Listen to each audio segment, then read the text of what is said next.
Ano-ano ang ating basehan para masabi na ang isang lugar ay lehitimo o positibo na may nakabaong deposito? Mayroong 7 na basehan para dito. Hindi kailangang makumpleto ang 7 na basehan. Kahit 1 o 2 lang diyaan, malaki na tsanse na positibo ito o batayan para ating susuriin. Una, history o kasaysayan sa lugar. Ito ang pag-okupa sa Hapones sa nasabing lugar, tinirhan man, napadaan o kinampuhan. Pangalawa, elder's account o mayroong testigo o ipinasa na mga impormasyon mula sa ating ninuno.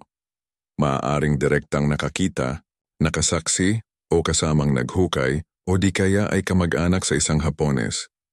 Pangatlo, maps o mapa na maaaring nahawakan o napag-alaman sa anumang paraan. Pang-apat, mga markers o palatandaan sa site. Nag-iwan ng bakas ang mga Hapones ng mga marka para sa kanilang pagbabalik. Pang-5, hotspot o tunog ang lugar sapagkat may naghahanap, dayuhan man o Pilipino na nagkukunwaring bibilhin ang lupa at may hinahanap na bato o lumang punong kahoy. Pang-6, paranormal phenomenon o mayroong kababalaghang nangyayari o may nagpapakita. At ang ika-7, mayroong detection o nasasagap kapag ginamitan ng kasangkapan tulad ng detector o scanner.